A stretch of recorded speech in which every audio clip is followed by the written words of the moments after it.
অনেক দিন আগে রামদাস নামে এক লোক তার 3 মেয়েকে নিয়ে এক গ্রামে থাকতো। রামদাস দর্জির কাজ করত। তারপর একদিন রামদাসের কাছে এক জাদুকর আসে। শোনো, আমি জানতে পেরেছি যে তুমি জামা কাপড়ের খুব ভালোই সেলাই করো, তাই আমি তোমার কাছ থেকে জাদুর কাপড় সেলাই করতে এসেছি। কিন্তু আমি জাদুকরি কাপড় সেলাই করতে জানি না, আমি তো একজন সাধারণ দর্জি। চিন্তা করো না, আমি তোমার জন্য অনেক জাদুকরি জামা নিয়ে আসব। এরপর জাদুকর রামদাসকে তার জাদুর মোটরসাইকেলে বসিয়ে দেয়। তারপর জাদুকর বোতাম টেপার সাথে সাথে মোটরসাইকেলটি বাতাসে উঠতে শুরু করে। কিছুক্ষণ পর দুজনেই 3টি বড় গাছের কাছে গিয়ে দাঁড়ায়। 3টি গাছই মানুষের মতো করে কথা বলছিল। হ্যাঁ, বলো জাদুকর, কি কাজে তুমি এখানে এসেছো?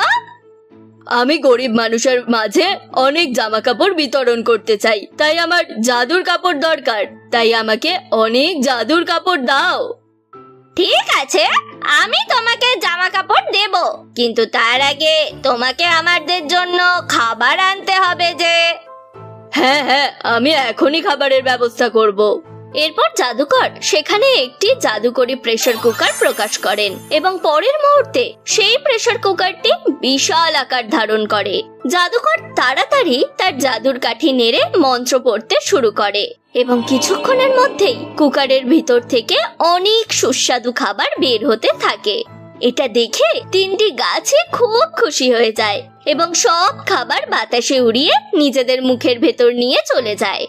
আহ, মজা হলো, তোমার খাবার খুব ভালো ছিল গো। এখন আমরা 3 জনেই তোমার জন্য জাদুর জামা কাপড়ের বৃষ্টি শুরু করব। এরপর 3টি গাছের উপরে একটি উজ্জ্বল আলো দেখা দেয় এবং তাদের উপর উপস্থিত প্রচুর পাতা বাতাসে উড়ে আকাশে পৌঁছয়। তারপর কিছুক্ষণের মধ্যেই সব পাতা মাটিতে পড়তে শুরু করে, কিন্তু সব পাতাই রঙিন সুন্দর পোশাকের রূপ ধারণ করে নেয়। এই দেখে জাদুকর ও রামদাস উভয়ই খুব খুশি হয়। এরপর দুজনেই অনেক কাপড় সংগ্রহ করে সেখান থেকে চলে যায়। পরের দিন রামদাস জাদুকরের জন্য অনেক কাপড় তৈরি করে দিলে জাদুকর তাকে অনেক সোনার মুদ্রা দেবার প্রতিশ্রুতি দেয়। এরপর জাদুকর তার বাড়িতে যায়, কিন্তু হঠাৎ করেই সেই রাতে হার্ট অ্যাটাকে মারা যায় জাদুকর। অন্যদিকে রামদাস জাদুকরের জন্য অপেক্ষা করছিল, কিন্তু 1 সপ্তাহ কেটে যায় এবং জাদুকর ফিরে আসে না। রামদাস খুব অস্থির হয়ে ওঠে। আমি ভেবেছিলাম যে জাদুকর আমাকে সত্যি স্বর্ণ মুদ্রা দেবেন, যাতে আমি আমার 3 মেয়েকে ভালোভাবে মানুষ করতে পারি, কিন্তু জাদুকর আজ পর্যন্ত ফিরে এলো না। এরপর রামদাস তার 3 মেয়েকে ডেকে 3টে জাদুর গাছের কথা বলেন। তারপর রামদাস 3 মেয়েকে অনেক সুস্বাদু খাবার তৈরি করতে বলে। 3 কন্যা বিভিন্ন সুস্বাদু খাবার তৈরি করে দেয় এবং তারপর তারা 4 জনেই জাদুকরি গাছের কাছে যায় এবং খাবার খাওয়ার পরে গাছগুলি খুশি হয়ে সেখানে প্রচুর রঙিন কাপড় প্রকট করে।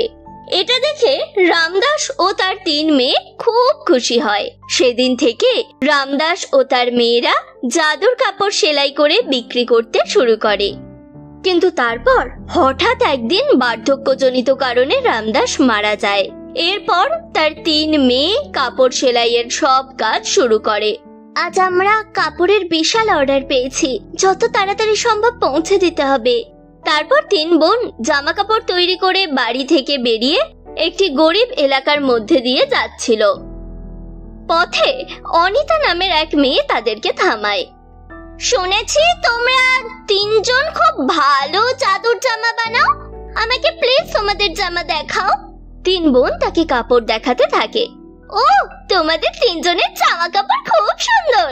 আজ আমার জন্মদিন, এই উপলক্ষে আমি গরিব মেয়েদের মধ্যে সব কাপড় বিলি করব। এই বলে অনিতা 3 বোনকে লাড্ডু খাওয়াতে শুরু করে। লাড্ডু খাওয়ার পর হঠাৎ 3 বোনেরই মাথা ঘুরতে শুরু করে এবং 3 জনই অজ্ঞান হয়ে পড়ে। কিছুক্ষণ পর 3 বোনেরই জ্ঞান ফিরে আসে। ওই মেয়েটা আমাদের 3 জনকে বোকা বানিয়ে আমাদের সব জামা কাপড় চুরি করে নিয়েছে। এখন আমরা কি করব? অনেক কষ্ট হচ্ছে। 3 বোন অনিতাকে খুঁজে বের করার জন্য অনেক চেষ্টা করে, কিন্তু অনিতাকে কোথাও খুঁজে পাওয়া যায় না। এরপর 3 বোন দুঃখে তাদের বাড়িতে ফিরে আসে। কিন্তু পরের দিন যে মহিলার কাছ থেকে তারা জামা কাপড়ের অর্ডার পেয়েছিল তিনি তাদের বাড়িতে এসে তাদেরকে হুমকি দিতে শুরু করেন। দেখুন আন্টি, গতকাল এক প্রতারক মেয়ে আমাদের 3 জনকে অজ্ঞান করে আমাদের সব কাপড় চুরি করে নিয়েছে, তাই আপনাকে দেওয়ার মতো টাকা আমাদের কাছে নেই। কিন্তু মহিলাটি 3 বোনের কথা বিশ্বাস করে না এবং তাদের বাড়ি থেকে বের করে তাদের ঘর দখল করে নেয়। তারপর 3 বোন সেই 3টি জাদু গাছের কাছে যায়, কিন্তু 3টি জাদু গাছ সেখানে ছিল না। তারা খুব অবাক হয় যখন একটি বানর তাদেরকে জানায় যে গাছগুলি কয়েকদিনের জন্য বেড়াতে গেছে। বানরের কথা শুনে 3 বোনেরই খুব খারাপ লাগে। তাদের কাছ থেকে তাদের বাড়ি কেড়ে নেওয়া হয়েছিল, যার কারণে তারা 3 জনেই গৃহহীন হয়ে এদিক ওদিক ঘুরে বেড়াতে থাকে। এরপর তারা 3 জনেই ঘুরতে ঘুরতে একটি ধ্বংসস্তূপের কাছে পৌঁছে যায়। সেই ভগ্নাবশেষে এক বৃদ্ধা খাবার রান্না করছিলেন। 3 বোনকে দেখে বুড়ি তাদের নিজের কাছে ডেকে খেতে দেয়। খাবার খাওয়ার পর বৃদ্ধা 3 বোনকে ঘুমানোর জন্য বিছানাও দেন। 3 বোন বৃদ্ধা ভদ্রমহিলার সহৃদয় প্রকৃতিতে খুব খুশি হয়ে তাকে ধন্যবাদ জানায়। তারপর কিছুক্ষণ পর 3 বোনই শান্তিতে ঘুমোতে শুরু করে। কিন্তু পরের দিন সকালে যখনই 3 বোনের চোখ খোলে তখন তারা নিজেদেরকে একটি বড় গুহার ভিতরে দেখতে পায়। প্রকৃতপক্ষে সেই বৃদ্ধ মহিলাটি ছিল এক ডাইনি, যে লোকেদের প্রলুব্ধ করে তার গুহায় বন্দি করে এবং পরে তাদের হত্যা করে তাদের শরীরের সমস্ত মাংস খেয়ে ফেলে। তাদের 3 জনকে হত্যা করার জন্য সে বড় একটা তলোয়ার বার করে। এটা দেখে 3 বোন সাহায্যের জন্য জোরে জোরে চিৎকার করতে থাকে।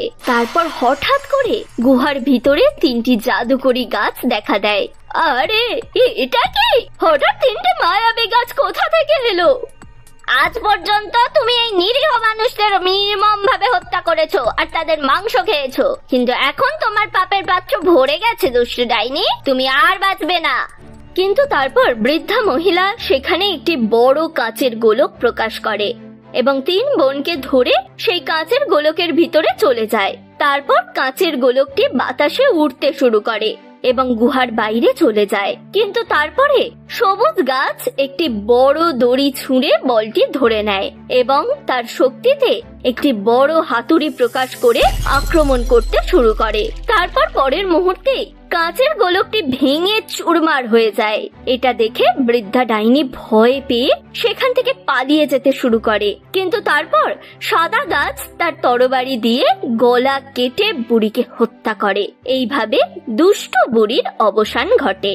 এটি দেখে 3 বোন খুব খুশি হয়। তারপরে 3টি জাদুর গাছ 3 বোনের জন্য 3টি সুন্দর বড় বাড়ি প্রকাশ করে এবং সেলাইয়ের জন্য 3টি জাদুকরি মেশিনও প্রকাশ করে। সেই মেশিনে বোতাম টিপলেই সুন্দর জামা কাপড় নিজে থেকেই ফুটে ওঠে। এইভাবে সব কিছু ঠিকঠাক হয়ে যায়। 3 বোন আবার সুখে দুঃখে একসাথে জীবন কাটাতে থাকে।